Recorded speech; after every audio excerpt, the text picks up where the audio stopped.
Brent Yates is a serial entrepreneur with over 30 years of experience and success as a business owner, humanitarian, and investor. Now, despite having money and prestige, his life journey has been neither smooth nor straightforward. And in 2007, he was slowed by a mysterious illness, a crumbling marriage, shattered family relationships, and suicidal thoughts.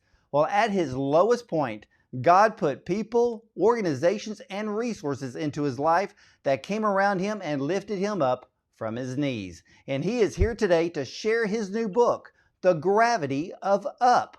Unlock your potential so no one can hold you down, which chronicles his journey from brokenness to holistic health to serving God's plan. So let's welcome Brent Yates to the program. Welcome, Brent. Wow. Thank you, man. Thank you for the intro.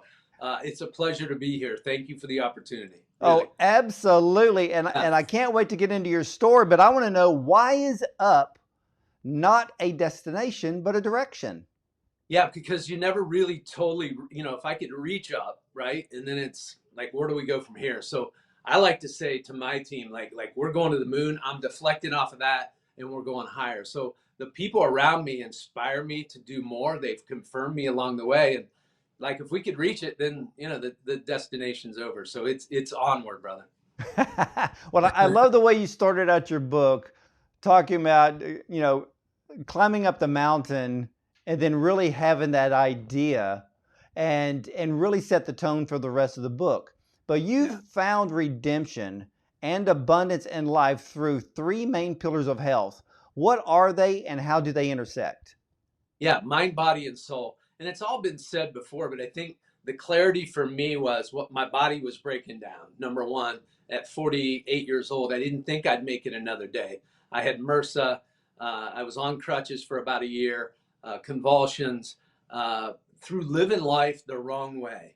Like my body was saying no more. So when I thought about checking out, it was like I didn't think, but I had a few days to live. So I saw it coming. I felt it coming in my body, but being now enlightened, I now know when, hey, my left leg's hurting. And that point, I had no idea. Didn't take enough time to pay attention to my body's breaking down. Like, this thing is done.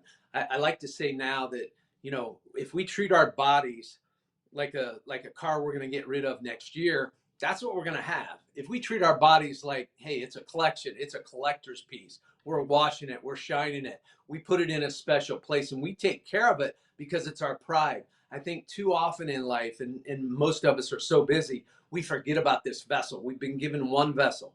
We go through a lifetime with this thing, this body that we've been gifted. And if you'd have seen me, and there's pictures in my book, at 47 years old, I was broke down.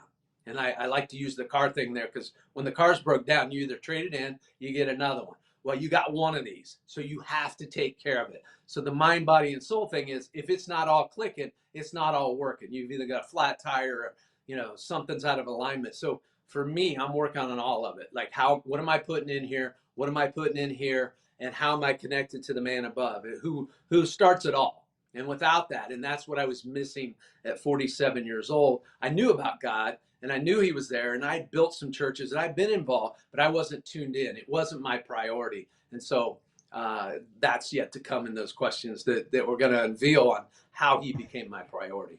Yes, we will. And I want to know something, because a lot of people live their whole life uh, living by their mistakes and never learning from them.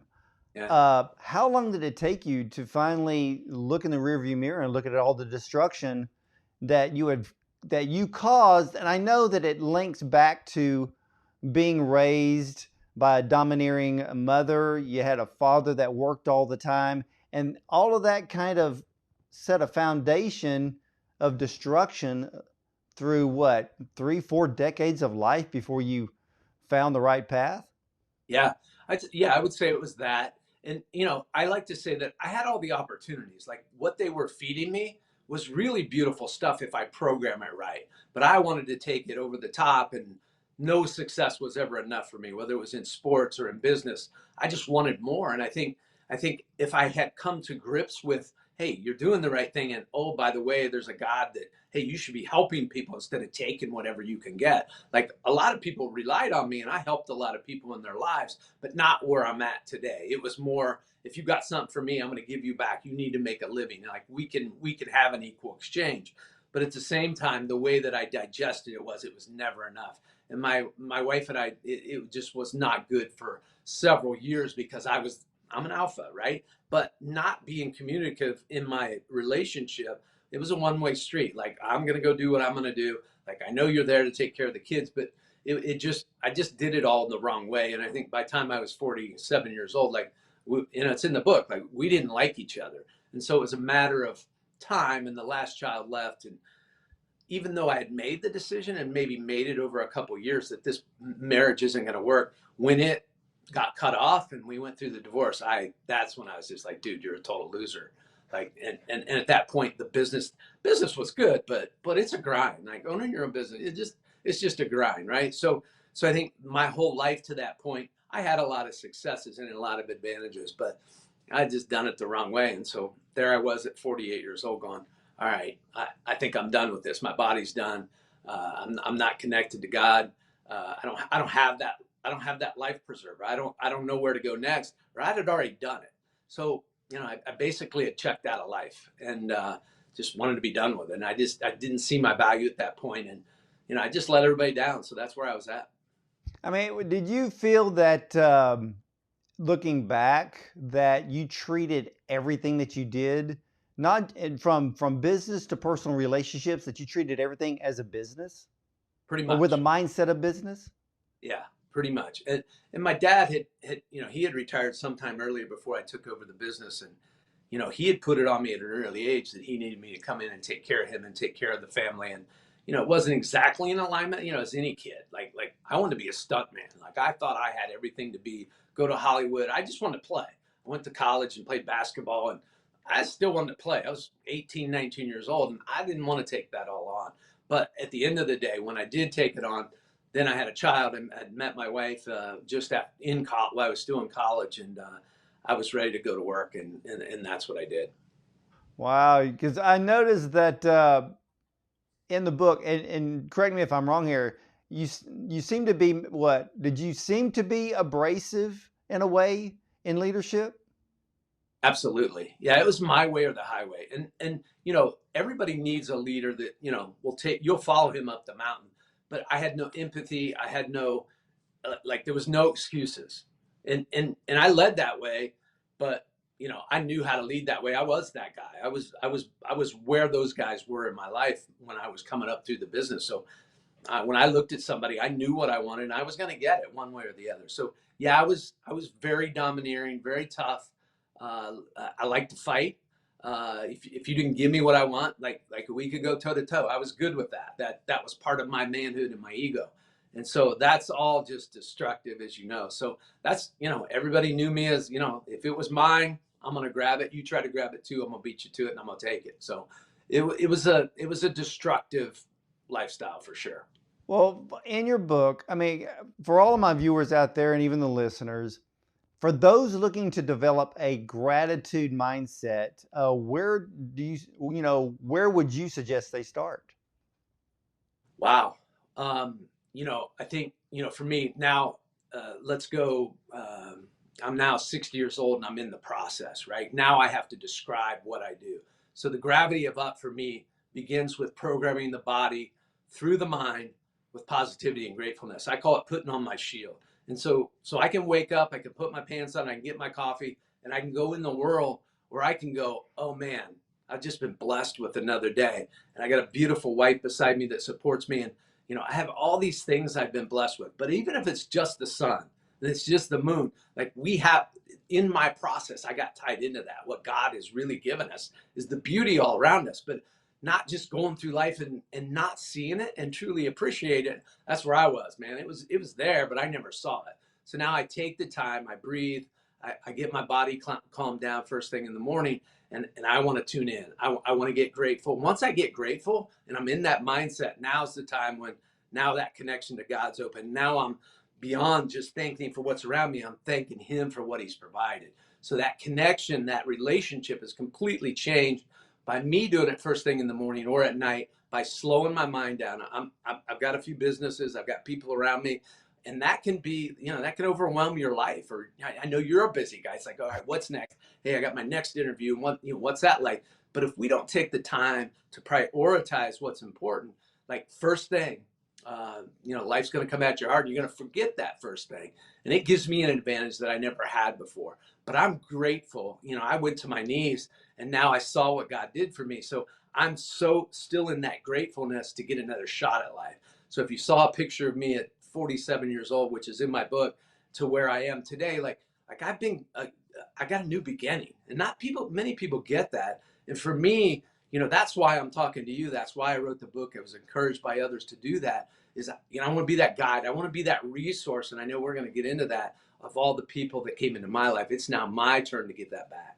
Well, yeah, and one of the themes I noticed in the book, and I would call it a theme that, ladies and gentlemen, when you read the book, you'll see it. But I want to bring it up here because, Brent, you have leadership skills. There's literally no doubt about that whatsoever. Why is it important for someone who wants to be a leader to have faith in themselves, but also faith in God?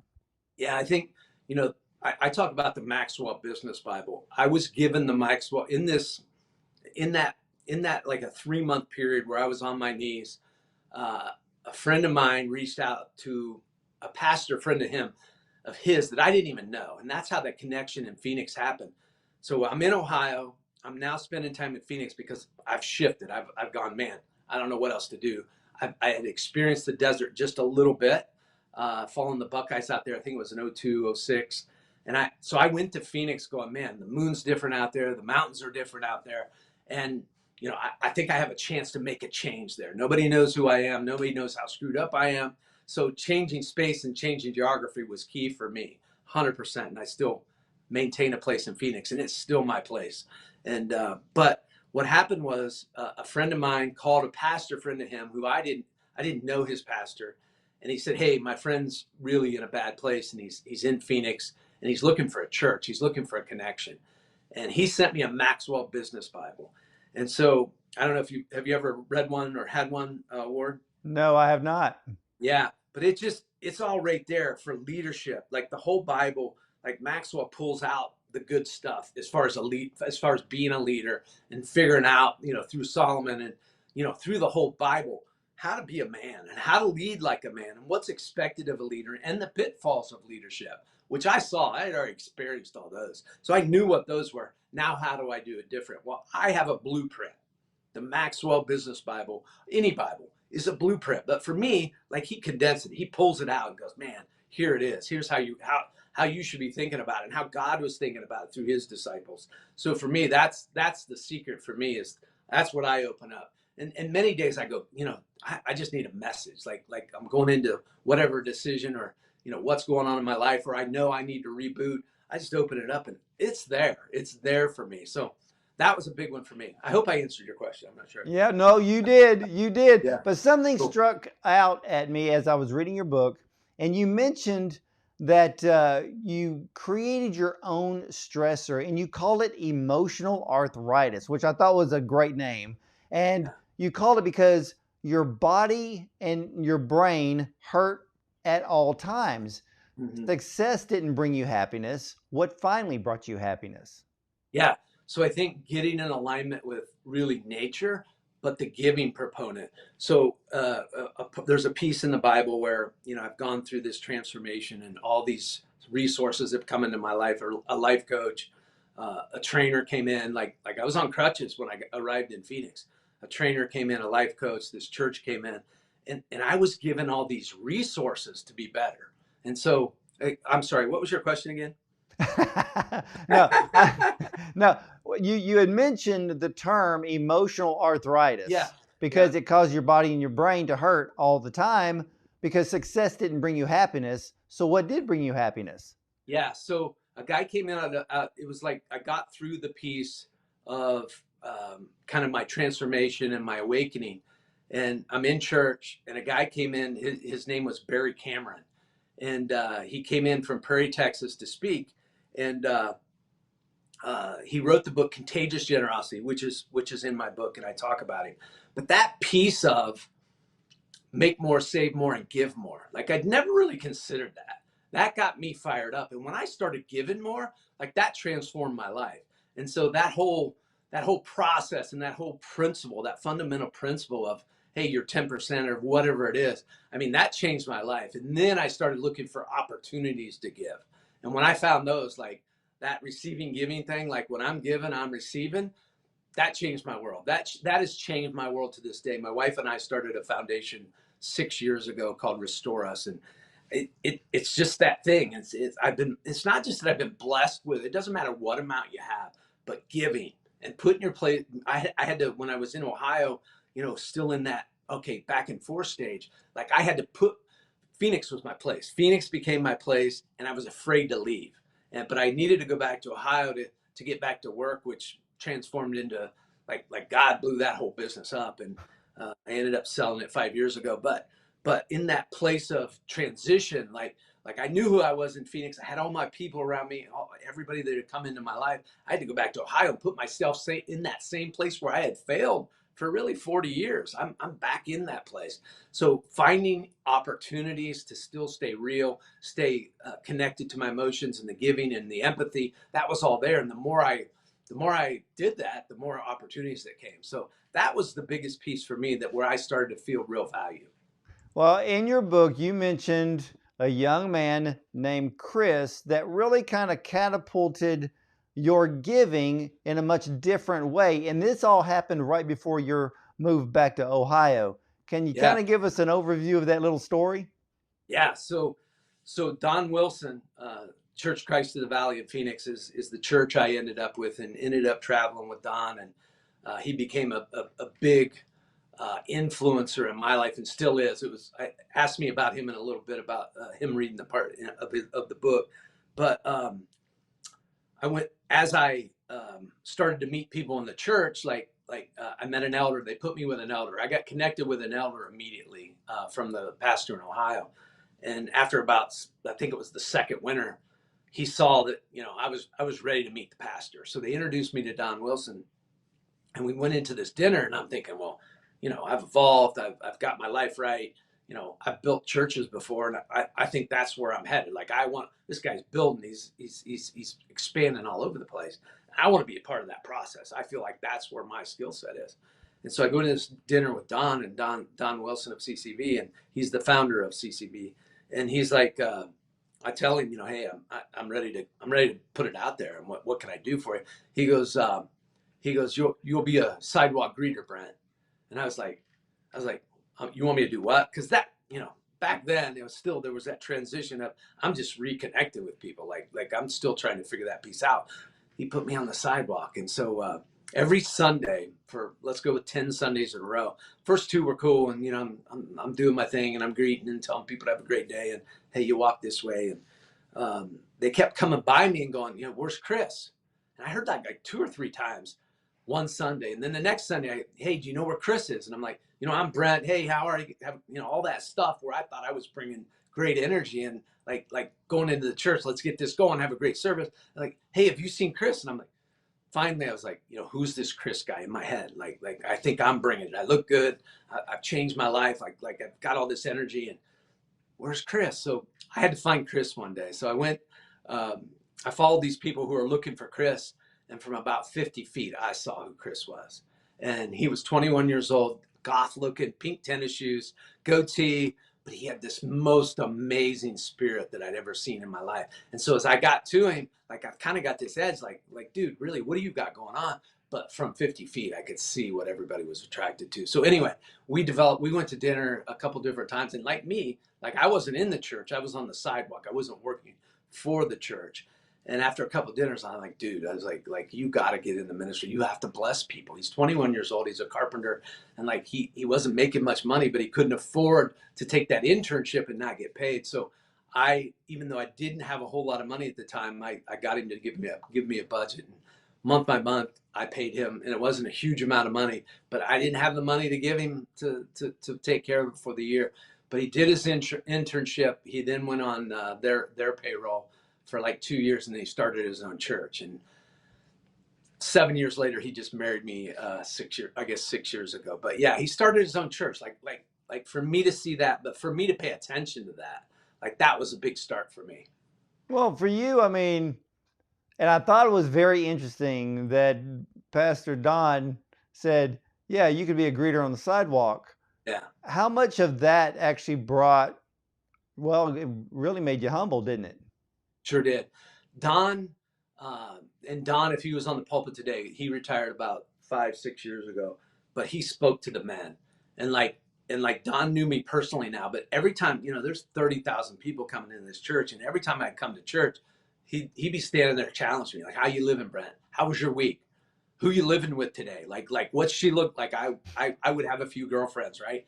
And he was always challenging me, always poking me, always going, what's next for you and how you living. And so, then you get to the golf story with him, but truly, like he and I were like this. We traveled together, but it was always like, it was a brotherhood, and we really challenged each other. So, but for him to just go, when I thought I was looking eyeball to eyeball to him, in my mind, I never was. Still to this day, for him to put me on the sidewalk, it was quite humbling.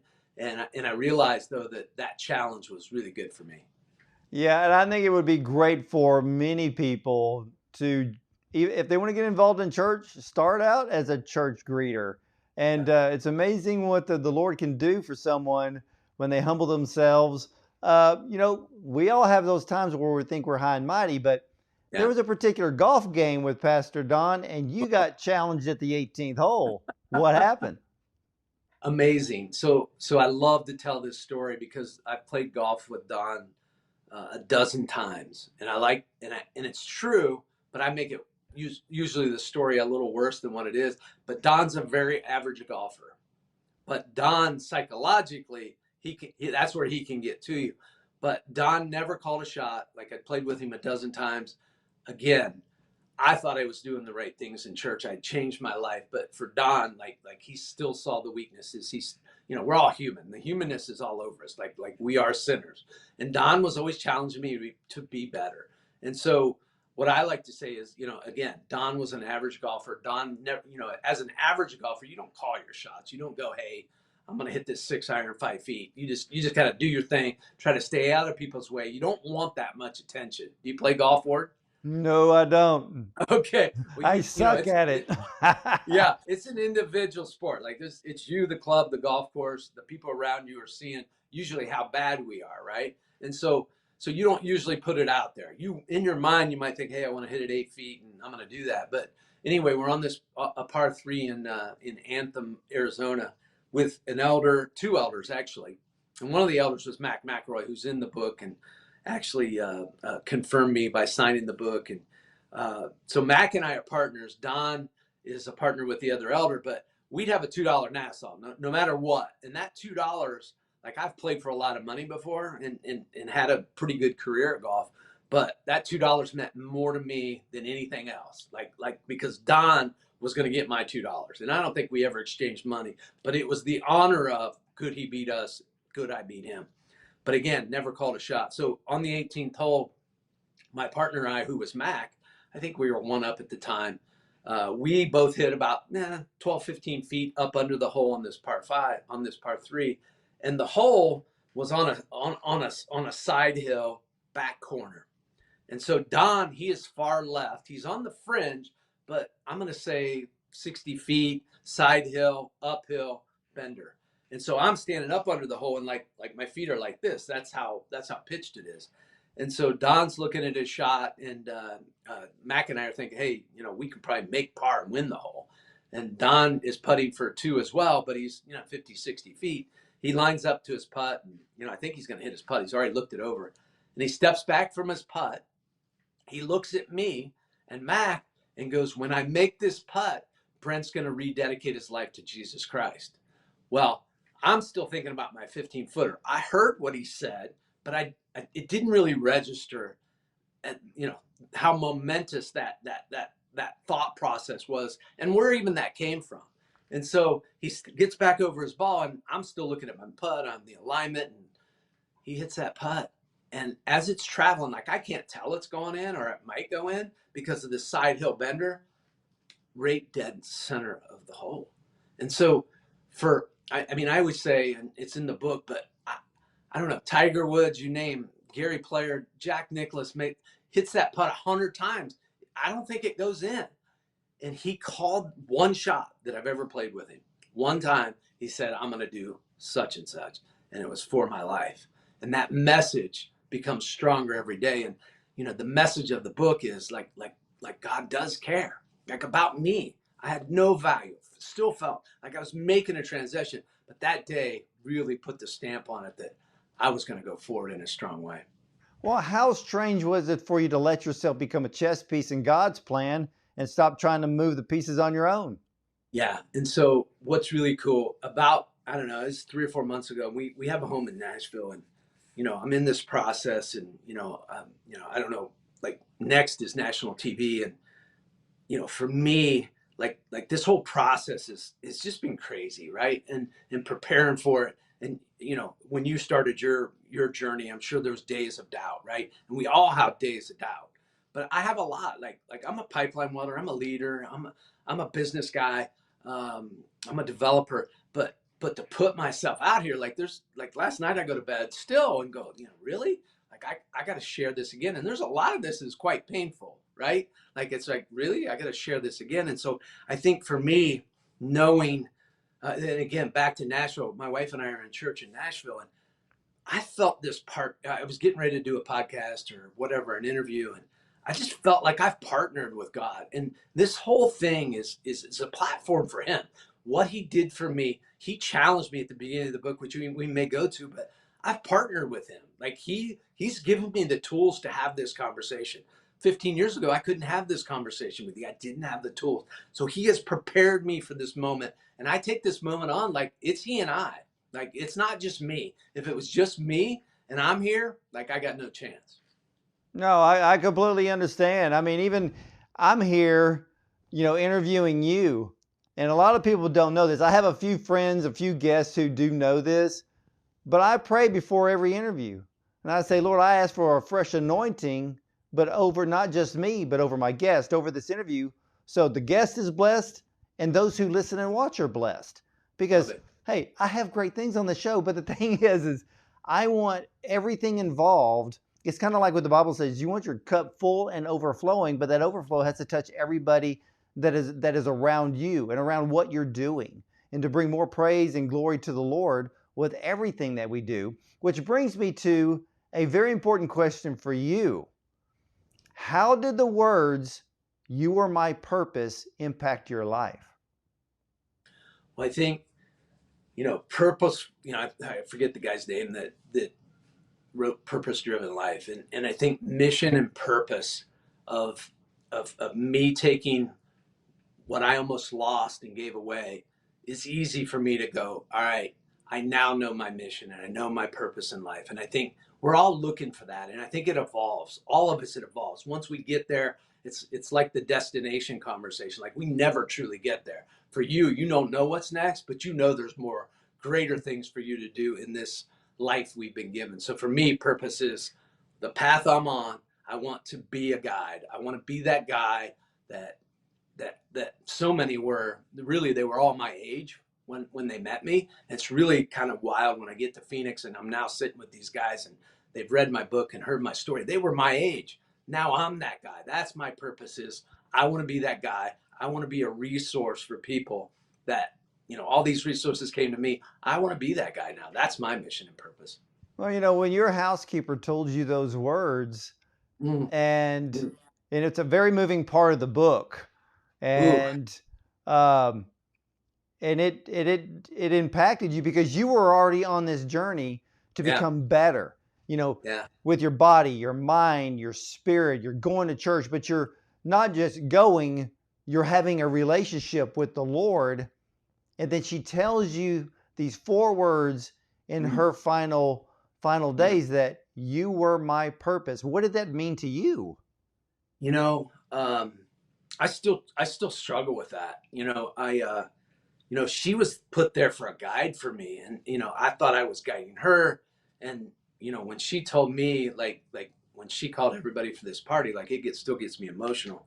I had taken Christina with me, and I had only met Christina like 2 weeks before she had this party kind of at the end of her life. And it took me by, uh, it, man, the just the number one, I was humbled for sure. Number two, had I done enough? But really, I was your purpose. And I realized in that moment, like she was sent there for me. And if I gave her energy to do more, like how beautiful was that? Like I called the lady that replaced her, replaced Christy, which no one could, but she had set up somebody to take her place when she could no longer be there. And so about, I don't know, 3 or 4 months ago, I called her and I said, hey, I said, know that I've written this book, and Christy's got several pages in the book, and but for me to go through that and realize that I could be a force in somebody's life, that was really an awakening moment for me, just to know what I was maybe capable of, but that she saw that much in me was humbling for sure. Well, when did you notice that instead of being mentored, that you Yeah. yourself became a mentor to others? Yeah, I think that was a big piece of it right there. I think having many many employees all my life, I think in 2015 everything shifted for our company, and how I fed them, how I gave them tools, how I tried to tie them into a greater purpose. That's when that really started in our company. 14, 15, I had made this change, and now I'm giving them books, and I'm talking about the change, and I'm talking about value, and I'm talking about team in a whole different way. And so I think it was really 14, 15 when that happened, where I changed the culture of our company, and we went just due north. And it was just so cool to see. But I cared about people. I cared about now not just what they could give me, how could I make them better in their whole lives? Like I still wanted from them and they still needed from me. But man, what if I could tie them into something way greater than what they were thinking of and ever would have thought of. So I started giving them those tools, and I would take my top 40 guys and I'd go, man, here's what's changed my life, and here's what I think can change your life. Take a look at it and then talk about what that was. Well, one of the powerful areas, and there's many powerful areas in your book, Brent. And ladies and gentlemen, this is a book that I would highly recommend that you buy, pick it up, read it. I mean, literally open it up and read it. Okay. But Brent, I want to ask you something, because you were in a way, you were toxic, you were abrasive, Yeah. but let's turn this around, because you saw those things when you went back to Ohio and you wanted to change the way you ran your company Yeah. by really speaking better to your employees. So we all speak to ourselves. Many people speak negative words about themselves. And you called it, and I love this because it is so true, you called it self-fulfilling prophecy. And ladies and gentlemen, at this time, I mean this in a negative sense, okay? When we can turn it around and be a positive sense. But you wrote in your book, constantly beating ourselves up and then always being the victim. So how can we break out of that routine and start speaking more highly about ourselves and our surroundings? Yeah, it's all about the programming. Like I brought my 13-year-old granddaughter on for a podcast, and that's kind of where I started. I started doing podcasts and bringing, not, she wasn't one that inspired me, but people that inspired me and got me to think about, being different. So I think all that process is part of that process, and how do you change? So for me, apologize again. I lost the question. I'm sorry. No, about speaking, speaking Into our positively about ourselves instead of speaking negative. Because Sure. once we get those words out of our mouth, we're creating our future at that very moment. Yeah. So my life coach, this is right into 2009, right through all this transformation. Like in my journal, I wrote, and he made me write this. And at the time, I really didn't want to write it. But in that process of changing my programming, it was love and compassion for myself and others make someone else's day.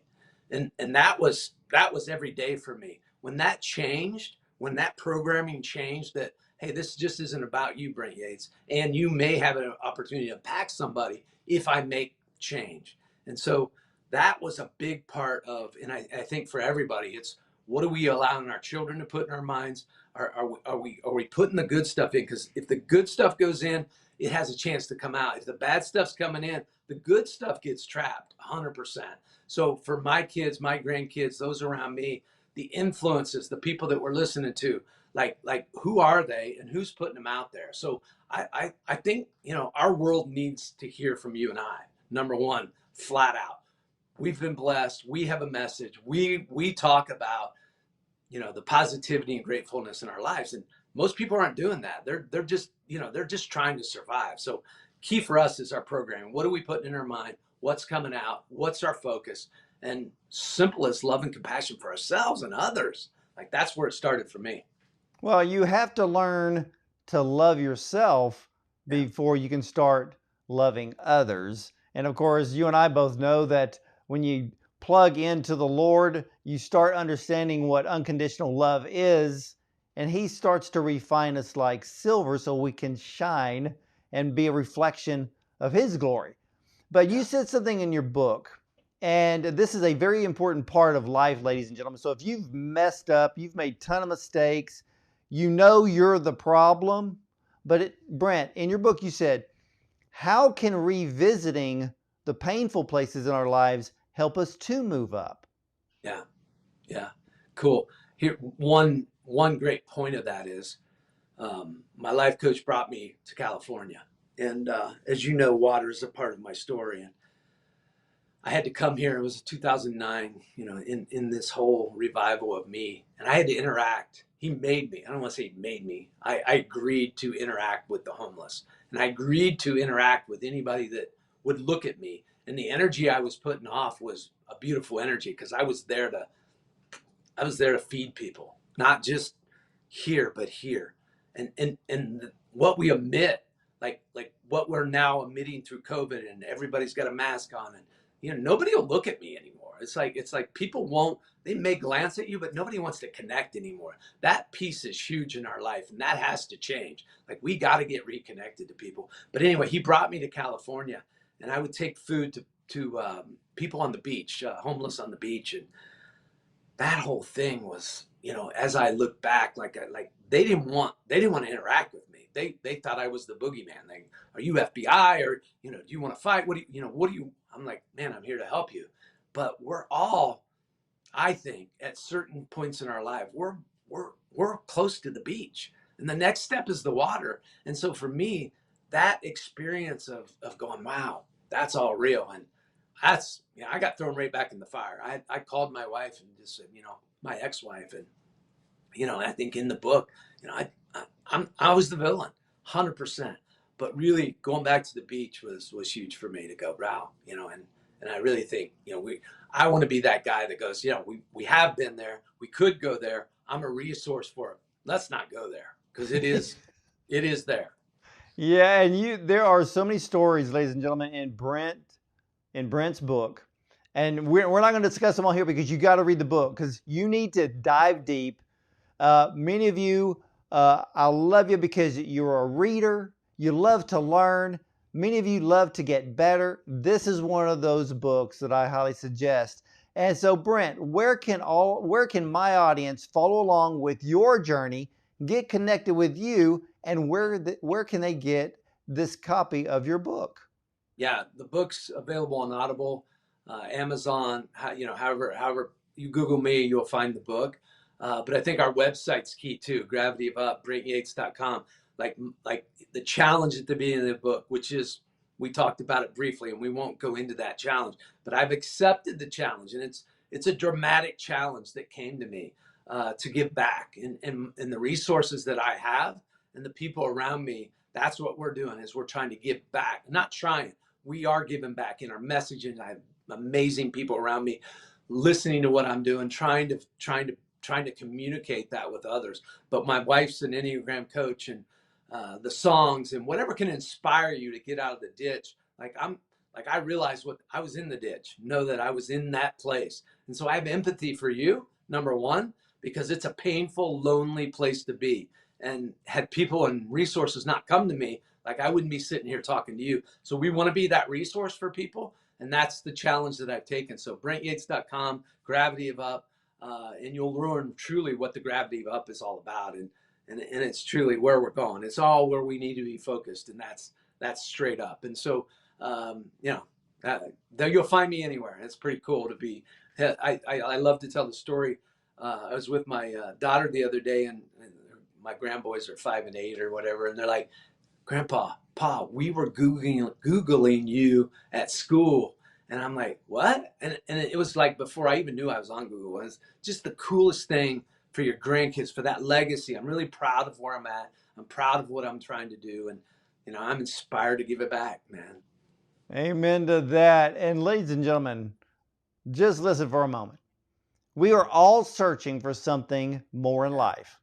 I want you to know that the more you are searching for is you. So Yeah. don't let anything or anyone be your answer, because it is only up to you. So please know, wherever you are on your journey, you are exactly where you need to be. Whether this is your first step forward to growth or your 1 millionth time, as it says in Brent's book. And if you take it all one step at a time, great things can happen. Now it's time for you to unlock your potential so no one can hold you down. Brent Yates wrote The Gravity of Up, a God-inspired journey from silent self-destruction to knowing the Lord knows your every step.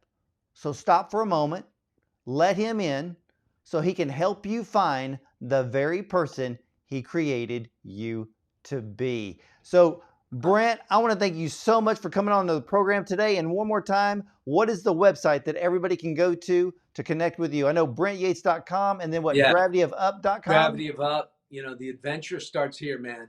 And I think last thing, well done. Hey, a pleasure to meet you, and I feel you, and like keep doing what you're doing. Any way I can help you, man. You are rocking. Love your energy, and what you're doing out there is amazing.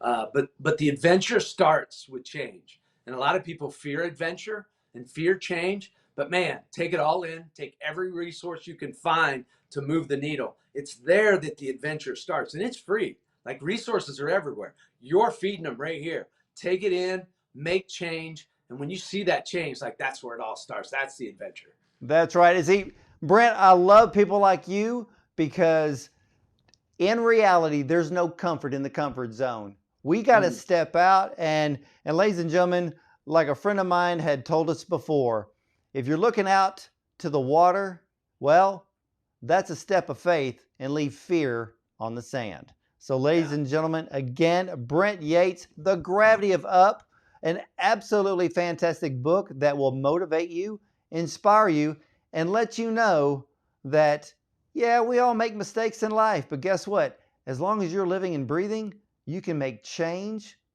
for yourself and for those around you. So stick around, because I'll be right back with Awesome. more.